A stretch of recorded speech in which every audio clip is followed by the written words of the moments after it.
അസ്സലാമു അലൈക്കും വറഹ്മത്തുള്ളാഹി. ബിസ്മില്ലാ അൽഹംദുലില്ലാ വസ്സലാത്തു വസ്സലാമു അലാ റസൂലില്ലാ വഅലാ ആലിഹി വസ്വഹാബിഹി അജ്മഈൻ.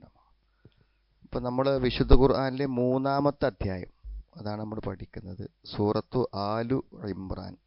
ഇനി നമ്മൾ 5, 6 വചനങ്ങളാണ് പഠിക്കുന്നത്. അപ്പോൾ നമുക്ക് ആദ്യം ഓതാം. أعوذ بالله من الشيطان الرجيم بسم الله الرحمن الرحيم إن الله لا يخفى عليه شيء في الأرض ولا في السماء هو الذي يصوركم في الأرحام كيف يشاء لا إله إلا هو العزيز الحكيم.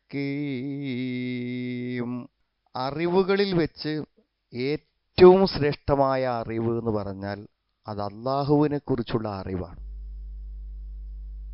നമ്മൾ അറിയുകയും മനസ്സിലാക്കുകയും ചെയ്യേണ്ട ഏറ്റവും വലിയ അറിവ് അള്ളാഹുവിനെ കുറിച്ചുള്ള അറിവാണ്.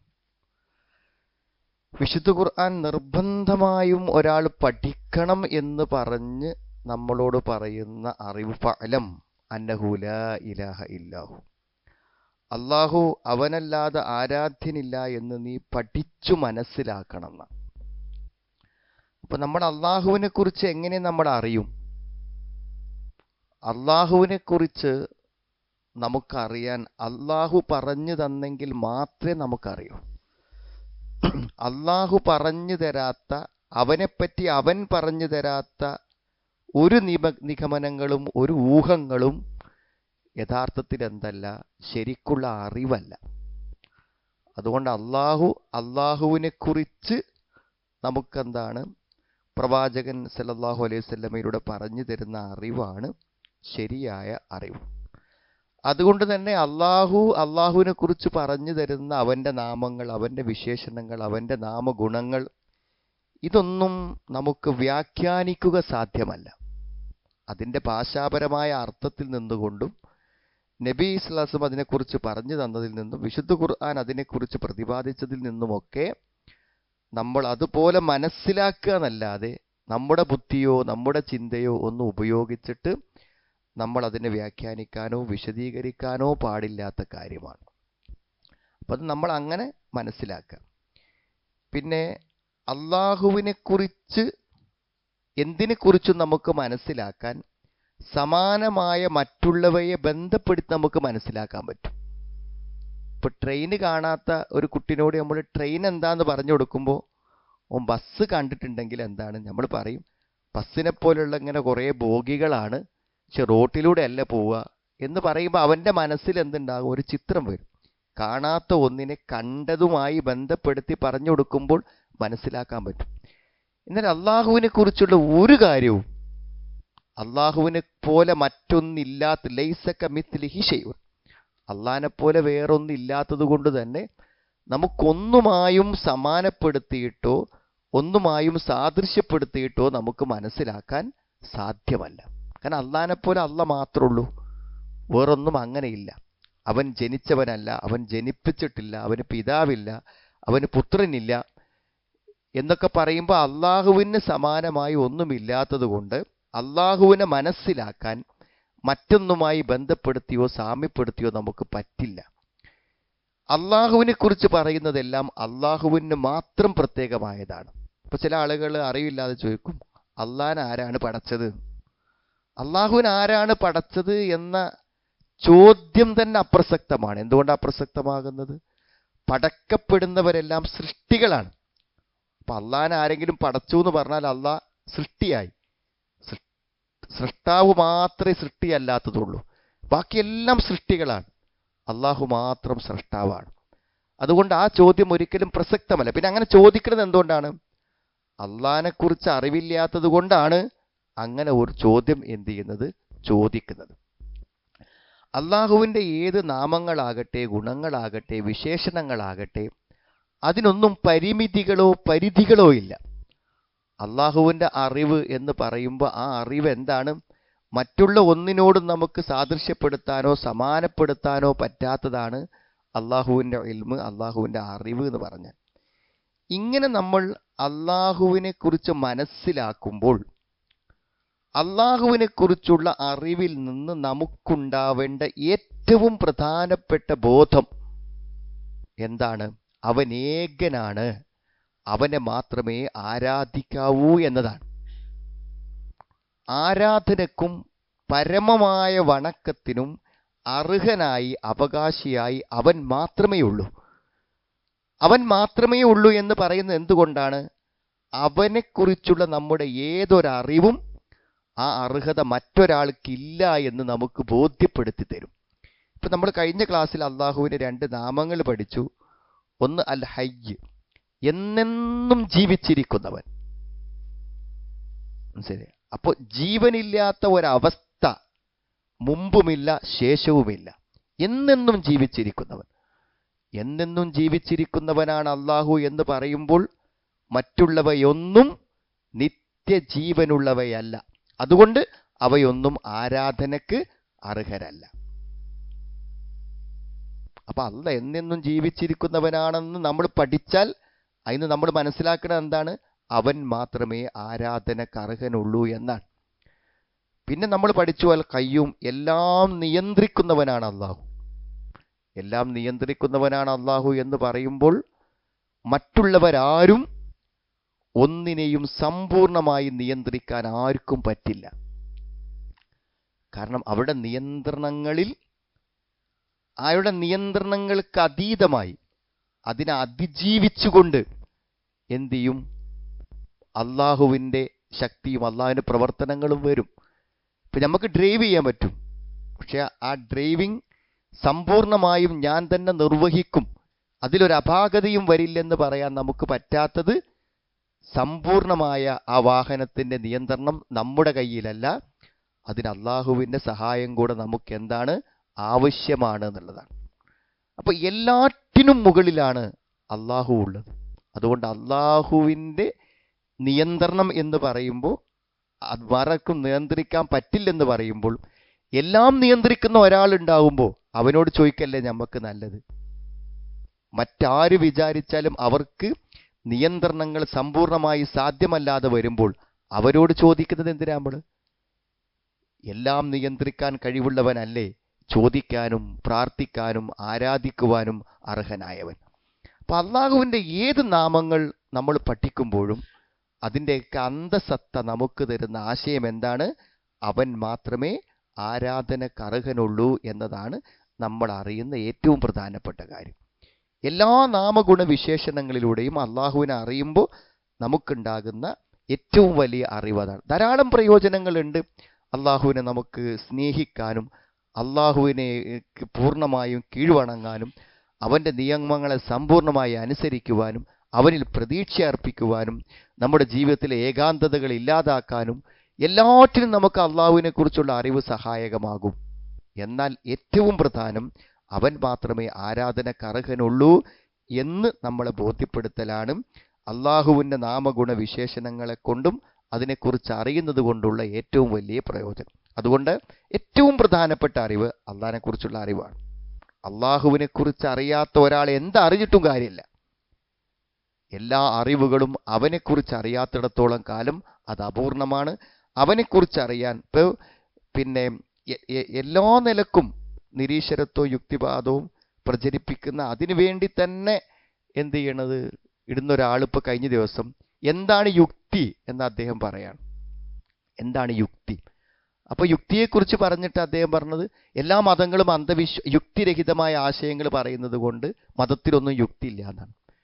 പക്ഷെ അതൊക്കെ പറയുമ്പോഴും അയാൾ അതിൻ്റെ ഇടയിൽ തുറന്ന് സമ്മതിച്ചൊരു കാര്യമുണ്ട്. എന്താണ്? ഈ മഹാപ്രപഞ്ചവും അതിലെ സൃഷ്ടിജാലങ്ങളും എല്ലാം വെറുതെ ഉണ്ടായത്, അതാരും ഡിസൈൻ ചെയ്തതല്ല. അതിൻ്റെ പിന്നിലൊരു ബുദ്ധി വർക്ക് ചെയ്തിട്ടില്ല എന്ന് പറഞ്ഞാൽ അത് ബുദ്ധിയല്ല എന്നാണ്, അത് യുക്തിയല്ല എന്നാണ്. പിന്നെന്താ യുക്തി? അപ്പൊ യുക്തിവാദമാണ് ഏറ്റവും അധികം യുക്തിയില്ലാത്ത കാര്യം അല്ലേ? ഈ മഹാപ്രപഞ്ചത്തിന്റെ പിന്നിൽ ഒരു ആസൂത്രണമോ ഒരു പ്ലാനിങ്ങോ ഒരു ശക്തിയോ ഇല്ലെന്ന് പറഞ്ഞാൽ അത് ഏറ്റവും യുക്തിരഹിതമാണെന്ന്.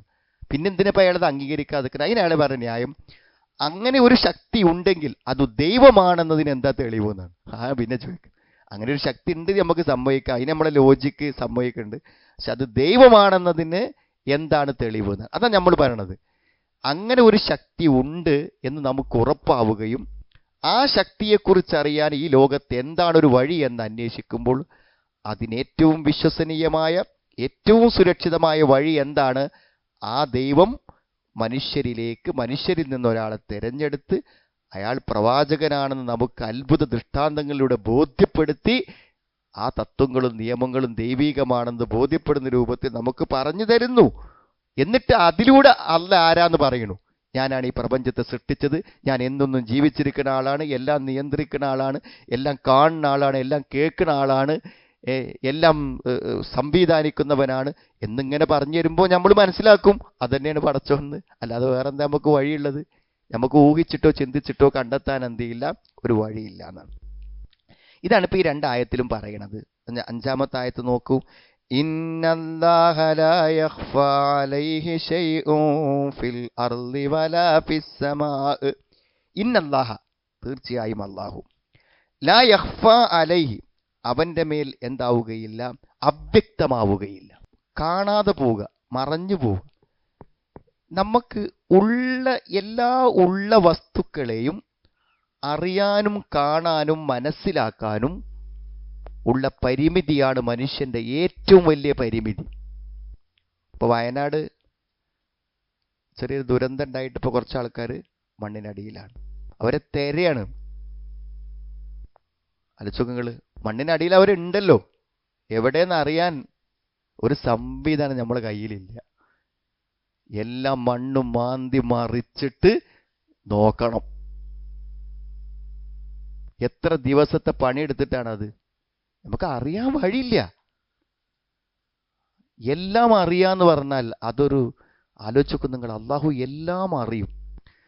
എങ്ങനെ നമ്മൾ അത് വിശദീകരിക്കാം? എല്ലാ മറഞ്ഞതാവട്ടെ, പ്രത്യക്ഷമാകട്ടെ, പരോക്ഷമാകട്ടെ. ഇനിയിപ്പോ ഒറ്റ സുഹൃത്തുക്കളെ, നമ്മളിപ്പോ ദൃശ്യമായതന്നെ ശരിക്കും നമുക്ക് കാണാൻ പറ്റുമോ? നമ്മളെ മുന്നിലുള്ള ഒരു സംഗതി തന്നെ നമുക്ക് സമ്പൂർണമായി കാണാൻ പറ്റുമോ? കാണാൻ പറ്റൂല. അപ്പൊ അള്ളാഹുവിന്റെ അറിവ് എത്ര വിശാലമാണ്. എല്ലാം ഒരേ സമയത്ത് അറിയുന്നു, ഒരു കാര്യവും അറിയാതെ പോകുന്നില്ല. അപ്പൊ അറിയാന്ന് പറഞ്ഞാൽ ആരേക്കാണ്? ഈ അതിർത്തികൾ നിശ്ചയിക്കാത്ത ഈ മഹാപ്രപഞ്ചത്തിലെ സർവ്വ അറിവും അള്ളാഹുവിനുണ്ട്. എല്ലാ കാര്യങ്ങളും അള്ളാഹുവിനുണ്ട്. അപ്പൊ ഒരു കാര്യങ്ങളും അവന്റെ മേൽ മറഞ്ഞു പോവുകയില്ല. എത്ര വലിയ സന്ദേശമാണത്! ഇപ്പൊ നമ്മൾ എന്ത് ചെയ്താലും പടച്ചോൻ കാണും. അപ്പൊ അള്ളാഹ് കാണാതെ ഒരു തെറ്റും നമ്മൾ ഇന്നേ വരെ ചെയ്തിട്ടില്ല. നമ്മൾ ചെയ്ത ഒരു നന്മയും അവൻ അറിയാതെ പോയിട്ടില്ല. നമ്മളിനി ഒരു സങ്കടത്തിലാണ്, അള്ളാഹു അറിയും. നമ്മൾ നിരാശയിലാണ്, അള്ളാഹു അറിയും. എല്ലാം അള്ളാഹു അറിയും. അപ്പൊ നമ്മൾ തന്നെ ഒരു സമാധാനത്തിന് വല്ലാതെ ഇടങ്ങാറ് പറയും, ഒക്കെ ഒരുത്തൻ കാണുന്നുണ്ടല്ലോ എന്നറിയും അല്ലേ? അതിന് വല്ലാതെ സമാധാനമല്ലേ? എല്ലാം ഒരുത്തൻ കാണുന്നുണ്ട് എന്നാണ്. നമുക്ക് പ്രതികരിക്കാൻ കഴിയാത്ത രൂപത്തിൽ ഒരാൾ നമ്മളെ ഇടങ്ങേറാക്കി, അവനോട് ഒരു പ്രതിക്രിയയും ചെയ്യാൻ നമുക്ക് പറ്റൂല. അത്രമാത്രം നഷ്ടവും അത്രമാത്രം അപമാനവും ഒരാൾ നമുക്ക് വരുത്തി എന്ന് വിചാരിക്കാം. നമ്മളെന്താ സമാധാനിക്കുക? ഓന് പടച്ചോൻ കൊടുത്തോളും അല്ലേ? അങ്ങനെ കൊടുക്കണം എന്നല്ല, അതിനൊരു അവസാനം പടച്ചോണ്ടാക്കിക്കോളും എന്നാണ്. എല്ലാം അറിഞ്ഞും എല്ലാം നിരീക്ഷിച്ചും എല്ലാം കണ്ടും ഈ മഹാപ്രപഞ്ചത്തിനെ നിയന്ത്രിക്കുന്ന ഒരു ശക്തിയുണ്ട്, ഒരു നാഥനുണ്ട് എന്ന് പറയുമ്പോഴാണ് നമുക്കൊരു നാഥനുണ്ടാവുന്നത്. അതാണ് എപ്പോഴും ഏറ്റവും വലിയ അറിവും. എല്ലാറ്റിനും ഉപരി, എല്ലാ കാര്യങ്ങൾക്കും ഉപരി ഒരാളുണ്ട് എന്നുള്ള അറിയും. അപ്പൊ എല്ലാം അള്ളാഹു അറിയുന്നു. ഇന്നല്ലാഹ ലാ യഖ്ഫാ അലൈഹി ശൈഉൻ ഫിൽ അർളി വലാ ഫിസ്സമാ. ആകാശത്തിലാകട്ടെ ഭൂമിയിലാകട്ടെ യാതൊന്നും അവന്റെ മേൽ അവ്യക്തമായിരിക്കുകയില്ല. ആകാശത്തിലാകട്ടെ ഭൂമിയിലാകട്ടെ യാതൊന്നും അവ്യക്തമാകുകയില്ല. ഹാദാ ഫീഹി തഖ്രീറു ഇഹാതത്തി ഇൽമിഹി ബിൽ മഅലൂമാത്ത്. എല്ലാം അല്ലാഹു അതിസൂക്ഷ്മമായി അറിയുന്നതാണ്. പ്രത്യക്ഷമായതും പരോക്ഷമായതും എല്ലാം എന്നാണ്. അല്ലാഹു അറിയാതെ ഒരു കാര്യവും പോകുന്നില്ല എന്ന് ആകാശം. അത് ലുക്മാൻ മകന് പറഞ്ഞു കൊടുത്തപ്പോൾ അതിനെ എത്ര വ്യക്തമായിട്ടാണ് പറഞ്ഞത്. എന്താ പറഞ്ഞത്? ഇൻ തകും മിസ്കാല ഹബ്ബത്തിൻ മിൻ ഖർദലിൻ ഫതകും ഫീ സുഖറത്തിൻ ഔ ഫീ സമാവാതി ഔ ഫിൽ അർദി യഅതി ബിഹല്ലാഹ്. മോനെ, ഒരു കടുക് മണിയുടെ കഷ്ണം അത് ആകാശത്തിലോ ഭൂമിയിലോ എവിടെ കൊണ്ടുപോയി വെച്ചാലും യഅതി ബിഹല്ലാഹ്, അല്ലാഹു അതിനെ കൊണ്ടുവരും. ഇന്നല്ലാഹ ലത്തീഫുൻ ഖബീർ, അല്ലാഹു സൂക്ഷ്മജ്ഞാനിയാണ്, എല്ലാ നിഗൂഢമായതും കാണുന്നവനാകുന്നു എന്നാണ്. ഇപ്പം നമ്മുടെ മനസ്സിലുണ്ടാകേണ്ട അള്ളാഹിനെക്കുറിച്ച്, അള്ളാഹിൻ്റെ അറിവിനെക്കുറിച്ചുള്ള ബോധമാണ്. എവിടെ എന്തുണ്ടോ അതെല്ലാം എന്തായിരിക്കും, അള്ളാഹു അറിയും എന്നുള്ളത്. എല്ലാം ആകാശത്തിലോ ഭൂമിയിലോ ഒന്നും അവൻ്റെ മേലെന്ത് ചെയ്യുന്നില്ല, അവ്യക്തമാകുന്നില്ല. എന്നിട്ട് അള്ളാഹുവിൻ്റെ ആ അറിവിനെ നമുക്ക് വ്യക്തമാക്കി തരികയാണ് ചെയ്യേണ്ടത്. എങ്ങനെയാണ്? ഹുവല്ലദീ യുസവ്വിറുക്കും ഫിൽ അർഹാമി കൈഫ യശാഉ ലാ ഇലാഹ ഇല്ലാ ഹുവൽ അസീസുൽ ഹകീം. ഹുവല്ലദീ യുസവ്വിറുക്കും ഫിൽ അർഹാമി കൈഫ യശാഉ. അവൻ ആരാണ്? ആ അള്ളാഹുവിൻ്റെ അറിവിനെ നമുക്ക് വിശദീകരിച്ചു തരാണ്. ഹുവല്ലദീ, അവൻ യാതൊരുവനാണ്. അള്ളാഹിനെ നമുക്ക് പറഞ്ഞു തരാണ്. യുസവ്വിറുക്കും, അവൻ രൂപപ്പെടുത്തുന്നു. ഫിൽ അർഹാമി, റഹ്മ് ഗർഭപാത്രം, ഗർഭപാത്രങ്ങളിൽ അവൻ രൂപപ്പെടുത്തുന്നു. കൈഫ യശാ, അവൻ ഉദ്ദേശിക്കുന്ന പ്രകാരം. ഒരു കുഞ്ഞ് ഗർഭപാത്രത്തിൽ രൂപപ്പെട്ടു വരുന്നതിനെയാണ് അള്ളാഹു ഇവിടെ അവൻ്റെ സൂക്ഷ്മജ്ഞാനത്തിനും എല്ലാ രഹസ്യങ്ങൾ അറിയുന്നതിനും അവൻ നമുക്ക് ഒരു ഉദാഹരണമായി പറയണത്. ആലോചിച്ച് സുഹൃത്തുക്കൾ, നമ്മളൊരു ചെടി നട്ടാൽ ആ ചെടി വളർന്നു വരുമ്പോൾ ഒരു കർഷകന്റെ ജോലി എന്താണ്? ഒരു കർഷകന്റെ പണി എന്താണ്? ഒരു കർഷകന്റെ ജോലി അതിന് സമയോചിതമായി പരിരക്ഷ നൽകണം. കീടങ്ങളിൽ നിന്ന് പരിരക്ഷ നൽകണം, അതിന് വെയിൽ കിട്ടണം, അതിന് വെള്ളം കിട്ടണം, അതിന് വളം കിട്ടണം, ഒക്കെ വേണ്ടേ? എന്ന് പറഞ്ഞാൽ നിരന്തരമായ സംരക്ഷണത്തിൻ്റെ ഭാഗമായിട്ടാണ് അത് ഉണ്ടാവുന്നത്. എന്ന് ഞങ്ങൾ ആലോചിക്കണം. എന്താ വെച്ചാൽ, നിസ്സാരമായൊരു ബീജാണു ഒരു സമ്പൂർണ്ണ മനുഷ്യനായി രൂപപ്പെടുന്നത് ഏകദേശം 9 മാസങ്ങളും ഏതാനും ദിവസം. ഇതിൻ്റെ ഇടയ്ക്ക് ഓരോ സെക്കൻഡിലും ആ വളർച്ചയ്ക്ക് അനിവാര്യമായ സംഗതികൾ വളരെ കറക്റ്റായിട്ട് സമയോചിതമായി, 1 മാസം കഴിഞ്ഞാൽ എത്രയാവും, 2 ആഴ്ച കഴിഞ്ഞാൽ എത്രയാവും, 4 ആഴ്ച കഴിഞ്ഞാൽ എത്രയാവും, ഇത് വളരെ കൃത്യമായി നടക്കണം. നമ്മളിപ്പോൾ ഇവന്റ് മാനേജ്മെന്റിനൊക്കെ ഏൽപ്പിക്കലില്ലേ സാധനമൊക്കെ അല്ലേ? കഴിഞ്ഞ എന്തേക്കാരം നമ്മൾ നോക്കുമ്പോഴുള്ള അവസ്ഥ എന്തേക്കാരും, എല്ലാത്തിനും പൈസ കൊടുത്ത ആൾക്കാരാക്കിയിട്ട് സമയത്ത് നടക്കുമോ എല്ലാം കൃത്യമായിട്ട്? ഇതിലെന്തെങ്കിലും ചെറിയൊരു പ്രശ്നം വന്നാൽ തീർന്നില്ലേ ആ കുട്ടിൻ്റെ കാര്യം? എത്ര കറക്റ്റായിട്ടാണ് അതിൻ്റെ ആ സംഗതി വരുന്നത് നിങ്ങൾ ആലോചിക്കും നിങ്ങൾ. അപ്പം ഇനിയിപ്പോൾ എന്തെങ്കിലുമൊക്കെ വൈകല്യങ്ങളോ കാര്യങ്ങളൊക്കെ കുട്ടിക്ക് സംഭവിക്കണമെങ്കിൽ അതൊക്കെ അള്ളാഹിൻ്റെ അറിവോടുകൂടെ തന്നെയാണ്. അല്ല, എല്ലാം അള്ളാഹിൻ്റെ അതങ്ങനെ തന്നെ പറയണം, എല്ലാം അറിവോടുകൂടെ. അപ്പം ആ രൂപപ്പെടുത്തണമെങ്കിൽ എന്ത് വേണമെന്നറിയും? ആ ഗർഭപാത്രത്തിൻ്റെ നിഗൂഢമായ 3 അറകൾക്കുള്ളിലെ ഇരുട്ടറയിൽ എല്ലാം കണ്ടും അറിഞ്ഞും അതിനെ സംവിധാനിക്കുന്നവനാണ് അള്ളാഹു. അതിലാർക്കെങ്കിലും പങ്കുണ്ടോ? വാപ്പക്കോ ഉമ്മക്കോ ലോകത്ത് ആർക്കെങ്കിലും പങ്കുണ്ടോ? ഒരു പങ്കുമില്ല. ഞാനും നിങ്ങളൊക്കെ ആ ഗർഭപാത്രത്തിൻ്റെ ഇരുട്ടറയിൽ രൂപപ്പെട്ട് വന്നത് അള്ളാഹുവിൻ്റെ നിരീക്ഷണത്തിലാണ്, അള്ളാഹുവിൻ്റെ മേൽനോട്ടത്തിലാണ്.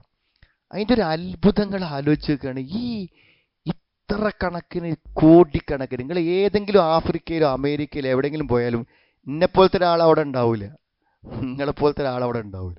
എല്ലാവർക്കും 2 കണ്ണും ഒരു മൂക്കും ഒരു വായും തന്നെയല്ലേ. എങ്ങനെയാണ് ഈ വ്യത്യാസം? എത്ര വലിയ വ്യത്യാസം എന്ന് പറഞ്ഞാൽ, ഇപ്പം നിങ്ങൾക്ക് പരിചയമുള്ള ഒരാളെ നിങ്ങൾ ബാക്കിൽ നിന്ന് കണ്ടാൽ മനസ്സിലാവും. ഇനിയിപ്പോൾ നിക്കാബൊക്കെ ഇട്ട കണ്ണുണ്ടാ മനസ്സിലാവും അല്ലേ? മുഖം മറച്ച ഒരാളെ കണ്ണുണ്ടാ മനസ്സിലാവും. ഈ തലൻ്റെ ഒരു പിൻവശം കണ്ടാൽ മനസ്സിലാവും. എന്തിന് വിരൽ കണ്ടാൽ മനസ്സിലാവും. എങ്ങനെയാണ് ഇത് ഇത്രയും വൈവിധ്യമാർന്നൊരു സൃഷ്ടിപ്പ് ഗർഭപാത്രത്തിൽ നടക്കുന്നതെന്നാണ്. ആ മനുഷ്യന്റെ വ്യതിരിക്തത, വ്യത്യസ്തത. ഒരേ വാപ്പൻ്റെയും ഉമ്മൻ്റെയും 9 മക്കളെടുത്ത് ഒക്കെ ഒരാളെപ്പോലെ വേറൊരാളില്ല. ആലോചിക്കുക നിങ്ങൾ, മനുഷ്യന്മാരൊക്കെ ഒരേ രൂപത്തിലാണെങ്കിൽ ഒരു ആശയക്കുഴപ്പം എത്ര ഏക്കാരെന്ന് ആലോചിക്കുക. ഒരു ഇരട്ട കുട്ടികളുണ്ടെങ്കിൽ തന്നെ നമുക്ക് എന്താ വെച്ചാൽ ആ വാപ്പിയമ്മ അല്ലാത്തവർക്കൊക്കെ കൺഫ്യൂഷനാണ് അല്ലേ? അങ്ങനത്തെ ഒരു അവസ്ഥയിൽ ഈ ലോകത്തുള്ള മുഴുവൻ മനുഷ്യർ എവിടെ ചെന്നാലും ആരെ അറിയും. അപ്പൊ ഈ ഗർഭപാത്രത്തിലുള്ള അള്ളാഹുവിന്റെ രൂപപ്പെടുത്തൽ നമ്മൾ ചിന്തിച്ചാൽ, നമുക്ക് ഓരോരുത്തർക്കും അറിയണ ശാസ്ത്രവും ഭ്രൂണശാസ്ത്രവും മറ്റൊക്കെ വെച്ച് നമ്മൾ ചിന്തിച്ചാൽ അത് നമുക്ക് ചിന്തിച്ചാൽ അത്ഭുതമാണ്. അള്ളാനെ മനസ്സിലാക്കാൻ അത് മാത്രം മതി. ഗർഭപാത്രത്തിലൊരു കുഞ്ഞ് എങ്ങനെ രൂപപ്പെട്ടു വരുന്നു എന്ന് മാത്രം ചിന്തിച്ചാൽ നമുക്ക് മനസ്സിലാവും. അപ്പൊ അള്ളാഹു എല്ലാ രഹസ്യങ്ങളും പരസ്യങ്ങളും അറിയുന്നവനാണ് എന്നതിന് ഉദാഹരണമായി കൊടുത്താണ് ഹുവല്ലദി യുസവ്വിറുക്കും മിൻ കാമിലിൽ ഹൽഖി വനാക്കിസ്. അതായത് ഒരു സൃഷ്ടിപ്പിൽ വരുന്ന വൈകല്യങ്ങളും എല്ലാം അവൻ അറിയും. അതിൽ നല്ലതും ചീത്തയും, ആണോ പെണ്ണോ, എപ്പോഴാണ് ആണിന്റെ ലക്ഷണം, ആണും പെണ്ണും തമ്മിലുള്ള വ്യത്യാസം, എപ്പോഴാണ് അത് രൂപപ്പെട്ടു വരുന്നത്, എല്ലാം അവനാണ് സംവിധാനിച്ചു വെക്കുന്നവനാണ്. ഹുവല്ലദീ യുസവ്വിറുക്കും ഫിൽ അർഹാമി കൈഫ യശാ. അവൻ ഉദ്ദേശിക്കുന്നത് പോലെ അവൻ എന്ത് ചെയ്യുന്നു, അതിനെയെല്ലാം അവൻ സംവിധാനിക്കുന്നു എന്നാണ് പറഞ്ഞത്. ഇന്നല്ലാഹ ലാ യഖ്ഫ. അള്ളാഹുവിൻ റബ്ബന ഇബ്രാഹിം നബി അലൈഹി സ്വലാം പ്രാർത്ഥിക്കുന്നുണ്ട്, ഞങ്ങൾ രഹസ്യമാക്കുന്നു പരസ്യമാക്കുന്നു എല്ലാം നീ അറിയും. ഒരു രഹസ്യവും നിന്റെ അടുക്കൽ എന്ത് ചെയ്യില്ല, രഹസ്യമായി മറഞ്ഞു നിൽക്കയില്ല എന്നാണ്. ഇപ്പം നമ്മൾ ഈ പ്രാർത്ഥിക്കുന്ന സമയത്ത് എല്ലാ രഹസ്യങ്ങളും അള്ളാഹു അറിയും എന്ന് പറയുന്ന ആ ഒരു എല്ലാം പടച്ചോനെ നീ അറിയലോ എന്ന് പറയുമ്പോൾ നമുക്ക് കിട്ടുന്ന ഒരു സമാധാനവും ഒരാശ്വാസവും എല്ലാം ഉണ്ട്. ഞാനിപ്പോൾ എന്തെൻ്റെ അവസ്ഥ അത് ഞാൻ പറയാതെ നിനക്കറിയും. എൻ്റെ മനസ്സിൽ ഞാൻ എന്ത് ചിന്തിക്കുന്നു അത് നിനക്കറിയും. ഞാൻ എന്ത് ആലോചിക്കുന്നു, എനിക്ക് നാളെ എന്ത് സംഭവിക്കും നിനക്കറിയും. ഇന്നലകളിൽ ഞാൻ ആരായിരുന്നു എല്ലാം നിനക്കറിയുന്നതാണ്. അള്ളാൻ്റെ അറിവ് എന്ന് പറയുമ്പോൾ കിട്ടുന്നൊരു സമാധാനവും സന്തോഷവും എന്താണ്, വലുതാണ്. പിന്നെ ലാ ഇലാഹ ഇല്ലാഹു, കണ്ടോ, അതാ ഞാൻ പറഞ്ഞ അള്ളാൻ്റെ ഏത് നാമങ്ങളും വിശേഷണങ്ങളും. ഇപ്പൊ സത്യത്തിൽ നമ്മൾ നേരത്തെ പറഞ്ഞു, ഈ ജൂതന്മാരുടെ വിശ്വാസങ്ങളിൽ വരുന്ന വൈകല്യങ്ങളാണ് അൽ ബക്കറ സൂറത്തിൽ അള്ളാഹു നമുക്ക് ഇതിൽ ക്രിസ്ത്യാനികൾക്ക് ഒരു ഈസാ നബി അലൈഹിസ്സലാമിലൂടെ ഏറ്റവും നല്ല ഏകദൈവ വിശ്വാസത്തെ അള്ളാഹു അവതരിപ്പിച്ചു കൊടുത്തിട്ട് പിന്നെ അതിൽ എന്താണ് കൃത്രിമത്വങ്ങൾ ഉണ്ടാക്കി ഈസാ നബിയെ ദൈവപുത്രനാക്കി ദൈവ മനുഷ്യനായി അവതരിച്ചതാക്കി ത്രിയേകത്വമാക്കി ഒക്കെ അതിനെ ആ വിശ്വാസത്തെ വികലമാക്കിയ ക്രിസ്ത്യാനികളുടെ വിശ്വാസത്തിൻ്റെ അവസ്ഥയാണ് ഖുർആൻ ഈ സൂറത്ത് ആൽ ഇംറാനിൽ അള്ളാഹു പറയുന്നത്. അതുകൊണ്ട് തന്നെ ഇതിൻ്റെ വ്യാഖ്യാന വിശദീകരണം പറയുമ്പോൾ മുഫസ്സിരീങ്ങൾ വ്യാഖ്യാതാക്കൾ ഇത് പറയുമ്പോൾ പറയുന്നൊരു കാര്യമാണ് എന്താ വെച്ചാൽ, അള്ളാഹുവിനെ കുറിച്ചുള്ള മഹത്വങ്ങൾ പറയുന്നത് യേശു ക്രിസ്തു ഈസാ നബി ദൈവമല്ല, ദൈവത്തിൻ്റെ ഒരു വിശേഷണങ്ങളും ഒരു നാമങ്ങളും അദ്ദേഹത്തിനില്ല, എന്നെന്നും നിയന്ത്രിക്കുന്നവനല്ല, എന്നെന്നും ജീവിച്ചിരിക്കുന്ന, യേശുക്രിസ്തു മരിച്ചുപോയി, യേശുക്രിസ്തു ജനിച്ചു, ഇതൊക്കെ പറയുന്നത് അതിനുള്ളൊരു മറുപടി ആയിട്ടാണ് പറയുന്നത് എന്നാണ്. അതുകൊണ്ടാണ് ഇവിടെ ഇത് പറഞ്ഞത് ലാ ഇലാഹ ഇല്ലാഹു, അവനല്ലാതെ എന്തില്ല, ആരാധ്യനില്ല എന്നാണ്. അള്ളാഹു അല്ലാതെ ആരാധ്യനില്ല, അവൻ മാത്രമേ ആരാധനക്ക് അർഹനുള്ളൂ. അള്ളാഹുവിൻ്റെ ഏത് നാമങ്ങളെയും ഏത് ഗുണങ്ങളെയും ഏത് വിശേഷണങ്ങളെയും നമ്മൾ പരിശോധിച്ചു കഴിഞ്ഞാൽ അതിലൊക്കെ നമുക്ക് കിട്ടുന്ന ഏറ്റവും പ്രധാനപ്പെട്ട ഒരാശയമാണ് അല്ലാതെ ആരാധിക്കാൻ അർഹനില്ല. ഇമാം നാസിർ സാദി ഈ തഫ്സീറിൽ പറയുന്നുണ്ട്, അള്ളാഹു ഹയ്യാണ്, അള്ളാഹു ഖയ്യൂമാണ് എന്ന് പറഞ്ഞാൽ അള്ളാഹുവിൻ്റെ പരിശുദ്ധമായ എല്ലാ വിശേഷണങ്ങളെയും ഉൾക്കൊള്ളാൻ ഈ രണ്ട് വിശേഷണങ്ങൾക്ക് പറ്റുന്നതാണ്. അല്ല കേൾക്കും എന്ന് പറഞ്ഞാൽ ജീവനുള്ളവനാണല്ലോ കേൾക്കുക, അല്ലേ? അല്ല കാണും എന്ന് പറഞ്ഞാൽ ജീവനുള്ളവനാണ് കാണുക. അള്ളാഹുവിൻ്റെ എല്ലാ വിശേഷണങ്ങളെയും ഉൾക്കൊള്ളാൻ പറ്റുന്നതാണെന്ത്, എന്നെന്നും ജീവിച്ചിരിക്കുന്നവൻ എന്ന വിശേഷണവും എല്ലാം നിയന്ത്രിക്കുന്നവൻ എന്ന വിശേഷണവും എന്താണ്, യഥാർത്ഥത്തിൽ അള്ളാഹുവിൻ്റെ എല്ലാ വിശേഷണങ്ങളെയും അൽ മുതളമ്മിനത്തൈനി ജമീഅ സിഫാത്തിൽ മുഖദ്ദസ, എല്ലാ പരിശുദ്ധ നാമങ്ങളെയും ഉൾക്കൊള്ളാൻ ഈ രണ്ട് വിശേഷണങ്ങൾക്ക് പറ്റും എന്നാണ് പറയുന്നത്. അപ്പോൾ അള്ളാഹിൻ്റെ വിശേഷണങ്ങളെ നമ്മൾ എടുക്കുമ്പോൾ ആ വിശേഷണങ്ങളെല്ലാം എന്ത് ചെയ്യുന്നുണ്ട്. ഇപ്പം അള്ളാഹു എന്നുള്ള വാക്കെടുത്ത് നോക്ക് നിങ്ങൾ, അള്ളാഹു എന്ന് പറയുന്നൊരു വാക്ക് നമ്മൾ എടുത്തു നോക്കി. അള്ളാഹു എന്ന് പറഞ്ഞാൽ എന്താണ്, അൽ ഇലാഹ്, യഥാർത്ഥ ആരാധ്യൻ. അതെന്താ, ആരാധനക്കർഹനായ യഥാർത്ഥ ആരാധ്യൻ, അതല്ലേ എൻ്റെ അർത്ഥം. അള്ളാഹു യഥാർത്ഥ ആരാധ്യൻ, അല്ല മാത്രമേ ഉള്ളൂ എന്നാണ് വാക്കിന്റെ അർത്ഥം. ഏത് വിശേഷണങ്ങളും എടുത്തു നോക്കിയാലും അതൊക്കെ അള്ളാഹു മാത്രമാണ് ആരാധനക്കർഹൻ എന്ന് നമ്മളെ ബോധ്യപ്പെടുത്തുന്നതാണ് എല്ലാ വിശേഷണങ്ങളും. അല്ലാഹു ലാ ഇലാഹ ഇല്ലാഹുവൽ ഹയ്യുൽ ഖയ്യൂം ലാ തഅഖുദുഹു സിനത്തും വലാ നൗം, അവന് ഉറക്കമോ മയക്കമോ ബാധിക്കുകയില്ല. ലഹു മാ ഫിസ് സമാവാതി വമാ ഫിൽ അർദ്, ആകാശഭൂമികളിൽ ഉള്ളതെല്ലാം അവൻ്റെതാണ്. മറ്റാർക്കും ഈ മഹാപ്രപഞ്ചത്തിൽ യാതൊരു അധികാരങ്ങളും ഇല്ല. മൻ ദല്ലദി യശ്ഫഉ ഇൻദഹു ഇല്ലാ ബിഇദ്നി, അവന്റെ അനുവാദമില്ലാതെ അവന്റെ അടുക്കൽ ആരും ശുപാർശ ചെയ്യും. എന്നാൽ അല്ല കൈവിട്ടവനെ ആര് വിചാരിച്ചാൽ രക്ഷപ്പെടുത്താൻ പറ്റൂല. ആർക്കെങ്കിലും പറ്റുമെങ്കിൽ അവന് ദൈവികതയിൽ ഒരു പങ്കുണ്ടല്ലോ. അല്ല കൈവിട്ട ഒരാളെ വേറൊരാൾക്കും രക്ഷപ്പെടുത്താൻ പറ്റൂല. മൻ ദല്ലദി യശ്ഫഉ ഇൻദഹു ഇല്ലാ ബിഇദ്നി യഅലമു മാ ബൈന അയ്ദിഹിം വമാ ഖൽഫഹും, യഅലം, അവരുടെ മുമ്പിലുള്ളതും അവരുടെ പിമ്പിലുള്ളതും എല്ലാം അവൻ അറിയും. യഅലമു ബൈന അയ്ദിഹിം വലാ യുഹീതൂന ബിശൈഇൻ മിൻ ഇൽമിഹി ഇല്ല ബിമാ ശാ, അവന്റെ അറിവുകളിൽ നിന്നും ഒന്നും മറ്റൊരാൾക്കും എന്ത് ചെയ്യാൻ പറ്റൂല, അറിയാൻ പറ്റൂല. അവൻ അറിയിച്ചു കൊടുക്കാണ്. വസിഅ കുർസിയു സമാവാതി വൽ അർദ്, അവന്റെ സിംഹാസനം ആകാശഭൂമികളോളം വിശാലമാണ്. വസിഅ കുർസിയു സമാവാതി വൽ അർദ് വഹുവൽ അലിയുൽ അലീം, അവൻ ഉന്നതനാണ്, അവൻ മഹാനാണ്. അപ്പൊ അള്ളാഹുവിനെ കുറിച്ചുള്ള ഏതറിവും അല്ലാഹു ലാ ഇലാഹ ഇല്ലാഹു, അവനല്ലാതെ ആരാധ്യനില്ല എന്നതാണ്. ഇപ്പൊ ആലോചിച്ച് നോക്കൂ നിങ്ങൾ, എന്തൊരു അക്രമാണ്. ഈ സഅദിന്റെ തഫ്സീൽ ഒരു സ്ഥലത്ത് പറയുന്നുണ്ട്. അത് പറയുന്നുണ്ട്, ഈ എന്താണ് ഈ അല്ലല്ലാത്തോലെ ആരാധിക്കുന്നത് ഇത്ര വലിയ കുറ്റമാകാനുള്ള കാരണം എന്താണെന്നാണ്. അത് പറഞ്ഞത്, അള്ളാഹു എന്ന് പറയുന്ന ഏറ്റവും പരമമായ ആ ശക്തിയും ആ അള്ളാഹുവും അവന് പുറമെ ആരാധിക്കപ്പെടുന്നവരും തമ്മിലുള്ള അന്തരം അത്ര വലുതാണെന്നാണ് പറയുന്നത്. ആലോചിച്ചൊക്കെ നിങ്ങൾ, ഈ മഹാപ്രപഞ്ചത്തെ സൃഷ്ടിച്ച് പരിപാലിക്കുന്ന ഏറ്റവും ഉന്നതനായിട്ടുള്ള അള്ളാഹുവിന് സമാനമായിട്ടാണ് ശവകുടീരത്തിൽ മറവ് ചെയ്യപ്പെട്ട അസ്ഥി കഷ്ണങ്ങളെ കാണുന്നത്. അല്ലെങ്കിൽ ഒരു ഒരു പ്രതിമയെ, ഒരു ചിത്രത്തെ ആരോടാണ് സമാനപ്പെടുത്തുന്നത്? ആരോടാണ്? ഈ നിസ്സാരമായ ഒന്നിനെ എന്തിനോടാണ് സമാനപ്പെടുത്തുന്നത്? ഇത്രയും നാമഗുണ വിശേഷണങ്ങളുള്ള ഈ മഹാപ്രപഞ്ചത്തിന്റെ സൃഷ്ടികർത്താവായ അള്ളാഹു, അത് എത്ര വലിയ തെറ്റാണെന്ന്. ഇത്രയും മഹത്തായ ഒരു ശക്തിയെ ഇത്രയും നിസ്സാരരായ അവന്റെ സൃഷ്ടികളിൽ ഏറ്റവും നിസ്സാരരും ദുർബലരുമായ ആളുകളോട്, നിസ്സഹായരുമായ ആളുകളോട് സമാനപ്പെടുത്തുക. എന്നിട്ട് ആ അള്ളാഹിനോട് ചോദിക്കുന്നത് ഇവരോട് ചോദിക്കുക, ആ അള്ളാഹുവിനോട് ചോദിക്കുന്നത് ഇവരോട് ചോദിക്കുക. എത്ര വലിയ അക്രമമാണ്! ഇന്ന ശിർക ലദുൽമുൻ അലീം, ഏറ്റവും വലിയതാണ്. അതുകൊണ്ട് പടച്ചോൻ വേറെ ഒക്കെ പൊറുക്കും, ഒരിക്കലും പൊറുക്കാത്തതാണെന്ത്? ബഹുദൈവത്വം.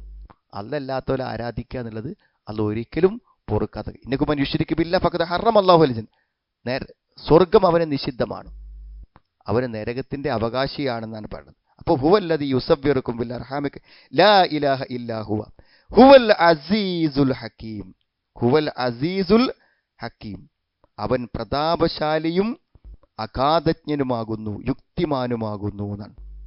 അസീസ്, ഇസ്സത്ത്, പ്രതാപം. അള്ളാഹു ഏതൊരു കാര്യമെടുത്താലും അതിൽ ഏറ്റവും ഇസ്സത്തോടെ ഔന്നിത്യത്തോടെ നിൽക്കുന്നത് ആരായിരിക്കും? അള്ളാഹു ആയിരിക്കും. എല്ലാറ്റിലും ഏത് വിഷയം നമ്മൾ എടുത്തു നോക്കിയാലും അതിലെല്ലാം ഏറ്റവും വലിയ പ്രതാപം അൽ ഇസ്സു ഇസാരി വൽ കിബ്രിയ ഉരിദായി. ഇസ്, അത് മഹത്വം പറയാൻ. നമ്മൾ ഓരോ മഹത്വങ്ങൾ പറയുമ്പോൾ അത് കിബിർ നമ്മൾ പറയാം. അല്ല എന്ത് പറഞ്ഞാലും കിബിറാവൂല. എന്താ? അള്ളാഹ്ക്ക് അതൊക്കെ ഉണ്ട് അല്ലേ? അല്ല എന്ത് പറഞ്ഞാലും അത് കിബിറാവൂല, അഹങ്കാരമാവൂല. അല്ല എന്ത് പറഞ്ഞാലും അഹങ്കാരമാവൂല. എന്തുകൊണ്ടാ?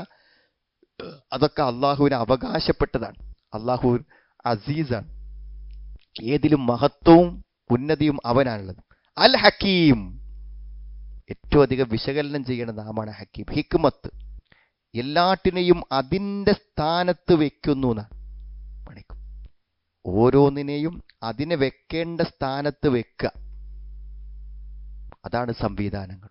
ഈ പ്രപഞ്ചം ഇങ്ങനെ നിലനിൽക്കുന്നതിൻ്റെ കാരണം തന്നെ എന്താണ്? അള്ളാഹുവിൻ്റെ ഹിക്മത്താണ്. സൂര്യൻ എവിടെ നിൽക്കണം? സൂര്യപ്പം നിൽക്കുന്നേക്കാളും മേലെയാണെങ്കിൽ ഭൂമിയിൽ ഇരുട്ടായിരിക്കും. താഴത്തേക്ക് വന്നാലോ ഒക്കെ കരിഞ്ഞു പോകും. അതിനൊരു കറക്റ്റ് പൊസിഷൻ അല്ല നിശ്ചയിച്ചു കൊടുത്താണ്. വഅൻസൽനാ മിനസ്സമാഇ മാഅൻ ബിഖദരിൻ ഫഅസ്കന്നാഹു ഫിൽ അർള് വഇന്നാ അലാ ദഹാബിൻ ബിഹി ലഖാദിറൂൻ. ആ ഒറ്റ ആയത്ത് മതി. വഅൻസൽനാ മിനസ്സമാഇ മാഅൻ, ആകാശത്തുനിന്ന് വെള്ളം ഞാൻ ഇറക്കി. എന്നിട്ടോ ബിഖദരിൻ, ഒരു കണക്ക് പ്രകാരം എന്നാണ്. ഇപ്പൊ ഇന്ന് റെഡ് അലർട്ടാണ് അല്ലേ? മലപ്പുറം ജില്ലക്ക് ഒഴിവാണ്. മഴ ഒരളവിലാണ് അത് തരുന്നത്. ആകാശത്തുനിന്ന് അത് വീഴുന്നത് ഇങ്ങനെ അല്ലാന്നുണ്ടെങ്കിൽ നമ്മളെ അവസ്ഥ എന്തേ കാരണം? ഇതിന്റെ ഭൂമിയിൽ എന്തും ജീവിക്കും. വെള്ളം വീണാ പോരെ എല്ലാറ്റിനെയും കഥ കഴിയാൻ. അപ്പൊ അതൊരു കണക്കിന് വരുള്ളൂ. ഇനി മഴയുടെ അളവ് ഈ പറഞ്ഞതിനേക്കാളും അധികരിച്ചാലോ ഈ ഭൂമിയിൽ ഒരു ജീവജാലങ്ങൾക്കും നിൽക്കാൻ പറ്റൂല. എന്നിട്ട് മാത്രമല്ല, ആ മഴയെ നിങ്ങൾക്ക് വേണ്ടി ഭൂമിയിൽ എന്താണ് ഞാനാണ് തടഞ്ഞു നിർത്തുന്നത്. എവിടെ കുഴിച്ചാലും വെള്ളം, അടിയിൽ പാറ, മേലെ വെള്ളം ശേഖരിച്ച് വെക്കുക. ഫഅസ്കന്നാഹു ഫിൽ അർള്, ഭൂമിയിൽ നാം അതിനെ എന്ത് ചെയ്യുന്നു? താമസിപ്പിച്ച് അടക്കി വെക്കുന്നു, തങ്ങി നിർത്തുന്നു. അവിടെ നിർത്തിയില്ല. വഇന്നാ അലാ ദഹാബിൻ ബിഹി ലഖാദിറൂൻ, ആ വെള്ളത്തെ ഞാൻ ഉദ്ദേശിക്കുമ്പോൾ കൊണ്ടുപോകാൻ എനിക്ക് പറ്റും. എപ്പോഴാണോ ഭൂമിയിലെ വെള്ളം വേണ്ടാൻ തീരുമാനിക്കുന്നത് അപ്പം അതിനെ പിൻവലിക്കാനും എനിക്കെന്ത് ചെയ്യും? സാധിക്കുമെന്നാണ് അള്ളാഹു. അപ്പം അള്ളാഹിൻ്റെ ഹിക്മത്ത് എന്തിലുമുണ്ട്. ഒരു നിസ്സാരമായ ഒരു വളക്കിലൊരു പാറ്റേൺ എടുത്ത് നോക്കിയാൽ പോലും അതിലൊരു ഹിക്മത്തുണ്ട്. പഴങ്ങളിൽ, ചെടികളിൽ, ഭൂമിയിൽ, മഴയിൽ, പ്രപഞ്ചത്തിൽ എവിടെയും അള്ളാഹുവിൻ്റെ അയുക്തിജ്ഞാനം.